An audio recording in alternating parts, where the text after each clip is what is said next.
Hola, bienvenidos a mi canal Aprendemos de Todo. En este video voy a explicar la teoría de transposición didáctica por el autor Michel Verret.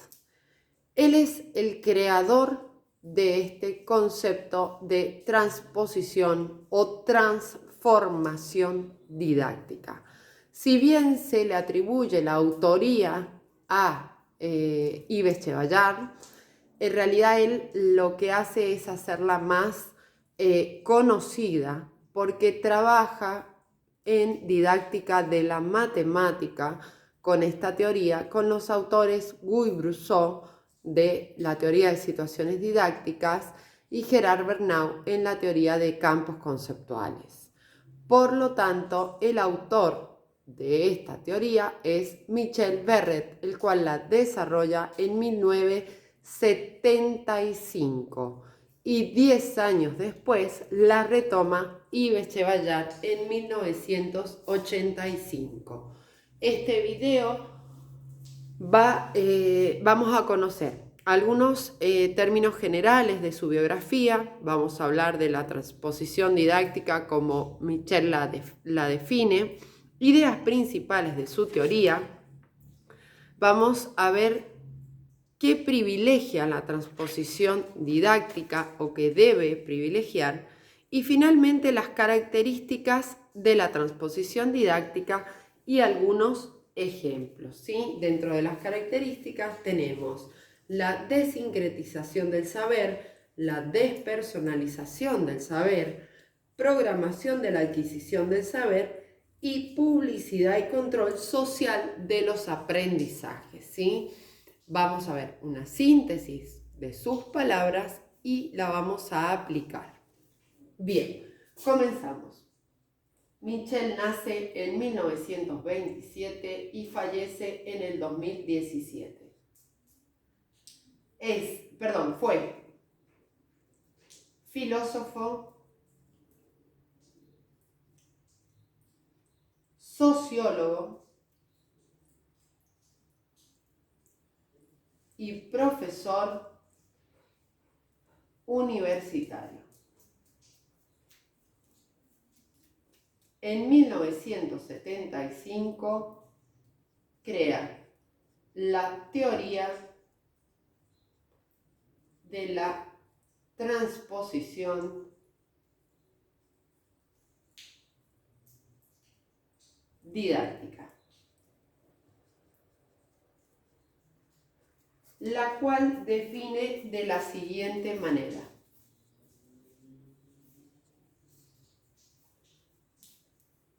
La transposición de aquellos que saben a aquellos que no saben, de aquellos que han aprendido a aquellos que aprenden. La transposición de aquellos que saben a aquellos que no saben, de aquellos que han aprendido a aquellos que aprenden. Básicamente, él lo expresa desde el sujeto más experto que le enseña al sujeto menos experto, ¿sí?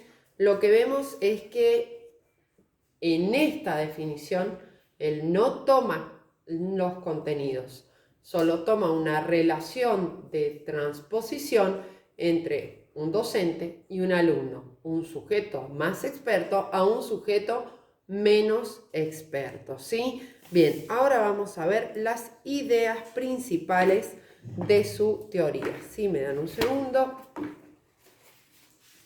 En el canal también tienen la teoría completa de transposición didáctica por Yves Chevallard.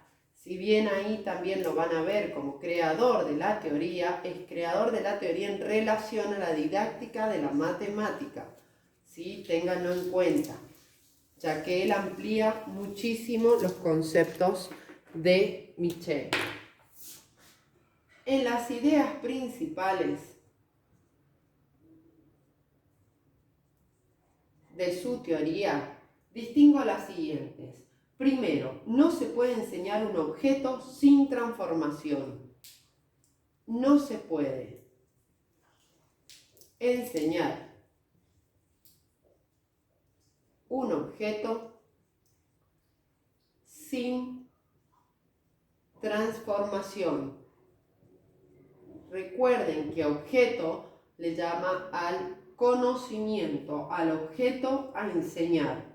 Dice, segunda idea, toda práctica de enseñanza de un objeto presupone, en efecto, la transformación previa de su objeto en objeto de enseñanza. ¿Sí? O sea, no pierde la esencia, se transforma en un objeto de enseñanza. Toda práctica de enseñanza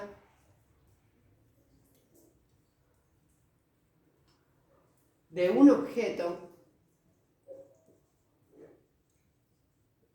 presupone, en efecto, o sea, sí o sí, la transformación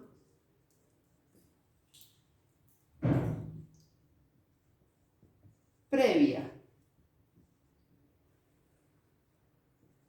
de su objeto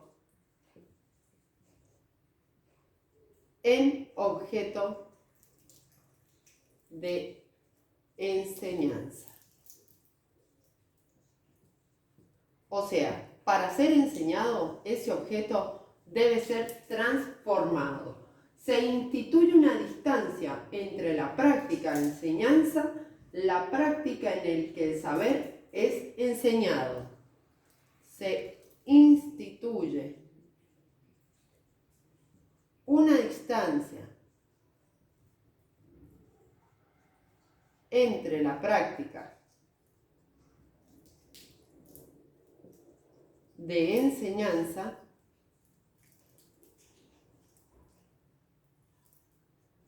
la práctica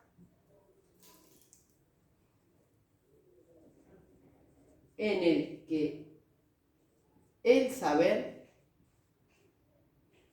es enseñado.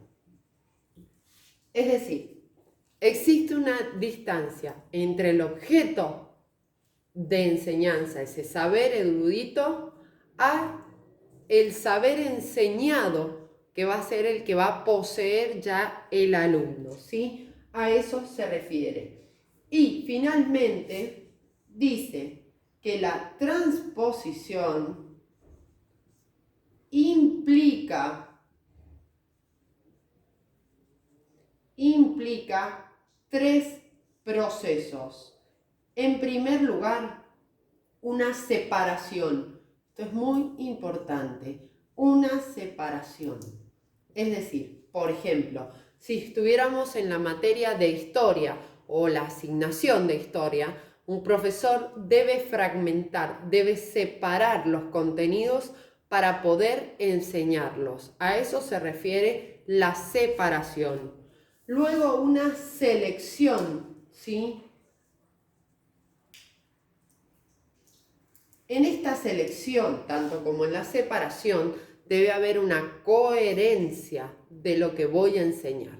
Es decir, siempre voy a ordenar, a separar, a seleccionar contenidos desde lo más simple hacia lo más complejo para que el alumno desarrolle habilidades en base a la taxonomía de Bloom, desde lo más simple hacia lo más complejo, ¿sí?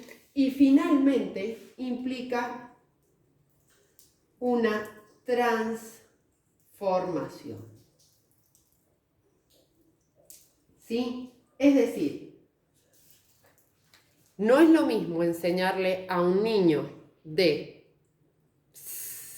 8 años a un niño de 13 años, un adolescente de 15 años o a un adulto, ¿sí? ¿Por qué? Primero, tengo que tener en cuenta comprensión, conocimientos previos, abstracción, ¿sí? Recuerden que cuando abstraemos, imaginamos, y también análisis y reflexión, hablando de la materia que les decía recién, historia. Todo esto tengo que tener en cuenta para una transposición didáctica exitosa de un objeto de enseñanza.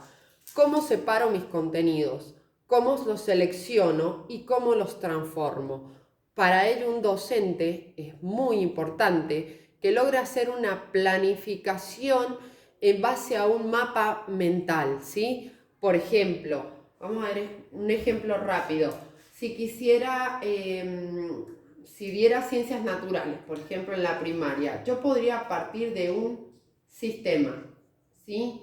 ¿Qué es un sistema? Dentro de un sistema voy a encontrar los 4 reinos, o 5, dependiendo del autor. Dentro de esos 4 reinos voy a encontrar uno de esos reinos que se llama microorganismos. Dentro de los microorganismos voy a encontrar un virus, ¿sí? Por lo tanto, este tema lo puedo volver a relacionar con sistemas. ¿En base a qué? A los sistemas del cuerpo humano. Por ejemplo, al sistema que se encarga de todo lo que son las defensas. Puedo seguir relacionando con los sistemas, cómo afecta un virus a cada uno de los sistemas, etc. Una red conceptual, un mapa conceptual, donde se organicen los contenidos, se logren separar, seleccionar, para luego finalmente transformarlo según el nivel, el sujeto de aprendizaje, conocimientos previos, etcétera, de el alumno. Bien, vamos a ver ahora qué privilegia la transposición didáctica. ¿Cómo lo dice el autor? El autor dice, la transposición didáctica privilegia estos aspectos. Recuerden, si tienen alguna duda, pueden dejarla en los comentarios.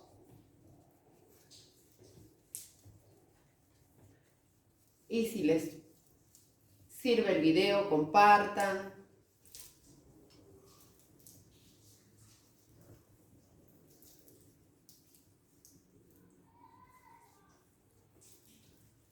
Un segundo, ya termino. Básicamente en todos los documentos que leí es bastante acotado esta teoría. Está muy, muy corta. Por eso es que la retoma Iván Echevallar. Iván Echevallar habla de muchísimos conceptos. Por ejemplo, el contrato didáctico es de Iván Echevallar. La transposición como una relación pedagógica entre el niño y el docente. Todo eso no lo retoma Michel.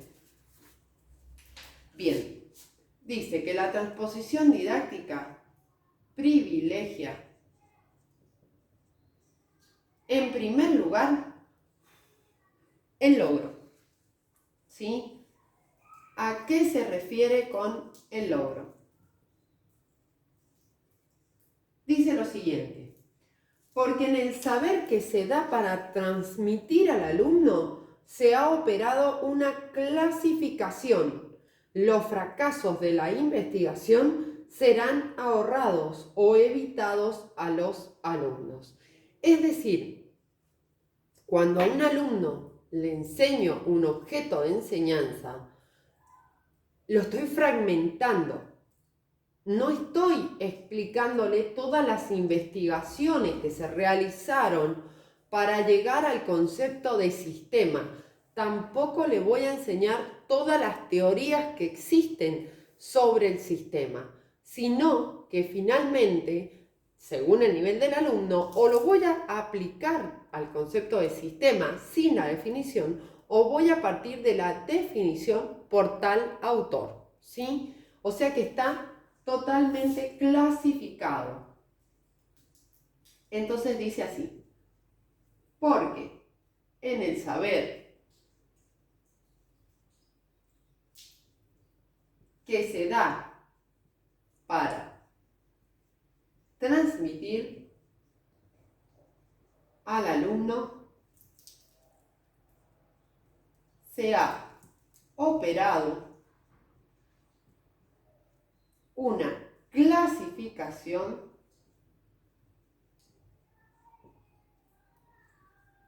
los fracasos de la investigación serán ahorrados o evitados a los alumnos.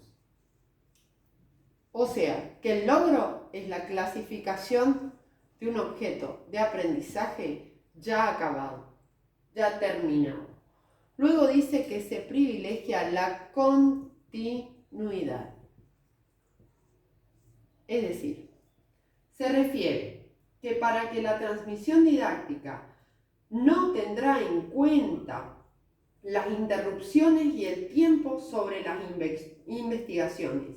Ella presupone la transmisión histórica exitosa de las investigaciones exitosas. Es decir, muchas veces en una investigación no es que en un mes se termina y ya queda como un conocimiento acabado. Una teoría lleva años de investigación, lleva pausas, lleva subidas y bajadas de comprobación, de aplicación.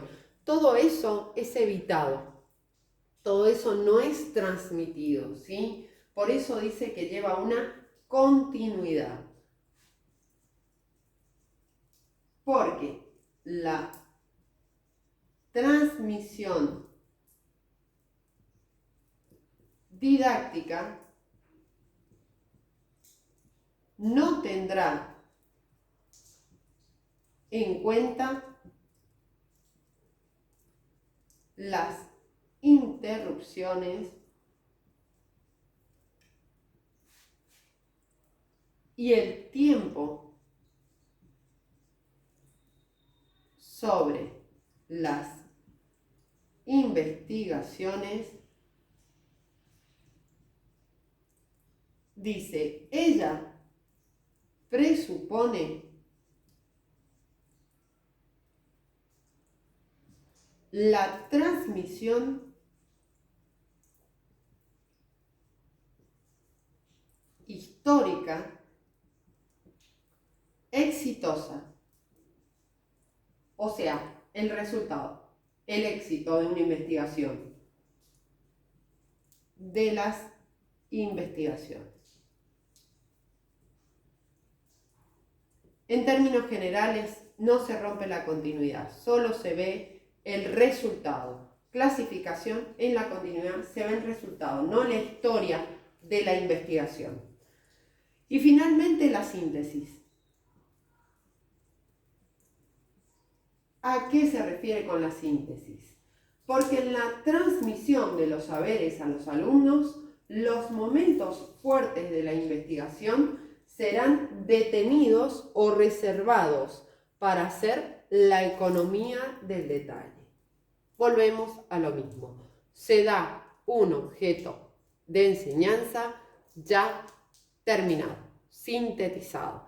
No vemos el antes, no vemos la investigación, no vemos los errores, las comprobaciones, no vemos el tiempo, solo una síntesis. Porque en la transmisión de los saberes a los alumnos, los momentos fuertes de la investigación serán, a ver, un segundo, quedé corta, a ver ahí, de la investigación, sigo acá, serán detenidos o reservados para lo que él llama hacer la economía del detalle. Bien, finalmente vamos a ver las características de la transposición didáctica. Si me dan un segundo, las características de la transposición didáctica las aplica también Yves Chevallar en su teoría o cuando retoma esta teoría, ¿sí?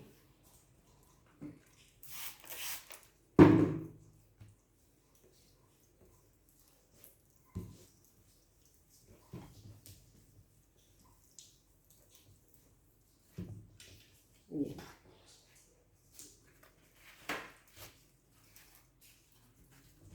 Si tienen alguna duda, me la dejan en los comentarios. Ni bien la lea, la respondo. Y a mis suscriptores, muchas gracias por comentar y estar presentes. Bien, sigamos.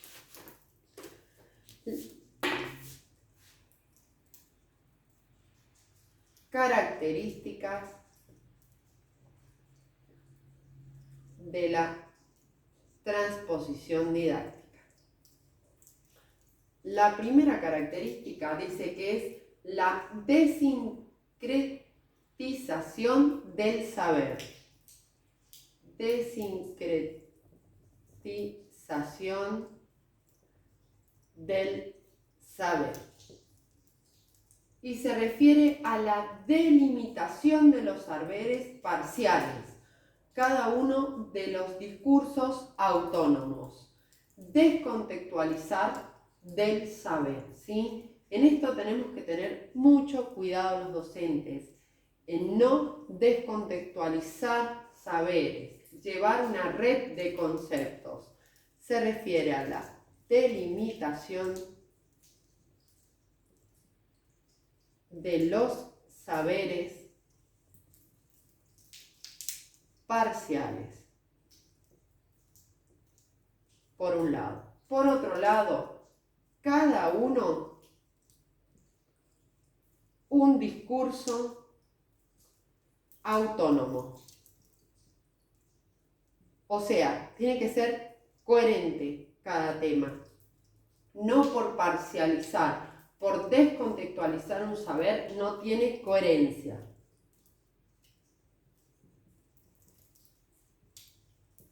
Actualizar del saber. Por otro lado, vamos a tener la despersonalización. Se refiere a todo saber sabio en el momento de su nacimiento, se lo ata a su autor, ¿sí? Perdón, es decir, ese corte, esa despersonalización con el autor para la aplicación en otros contextos, en otras teorías, en otros procesos, ¿sí? Dice que todo saber sabio en el momento de su nacimiento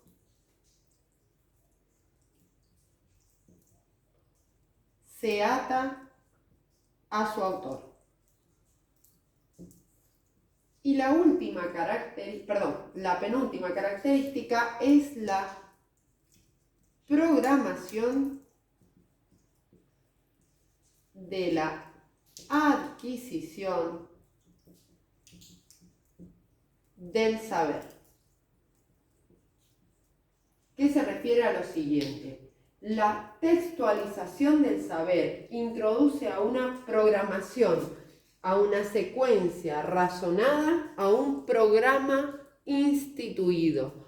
Acá lo relacioné básicamente con los programas institucionales, con un programa de un área, con un programa de una materia. Lo relacioné como algo que está secuenciado y que está ordenado, ¿sí? A la programación de la adquisición, como un programa básicamente.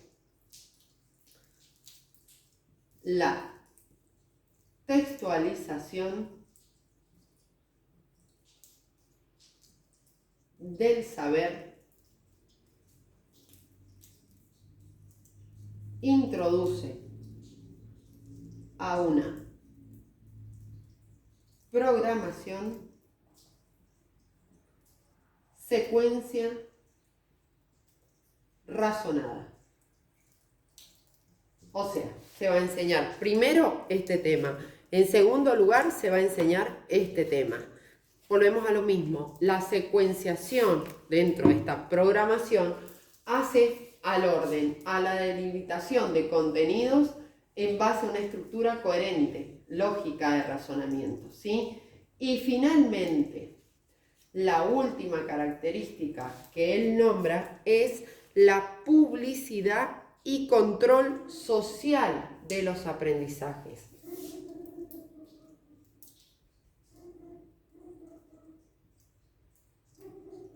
Publicidad y control social de los aprendizajes. ¿A qué se refiere esto?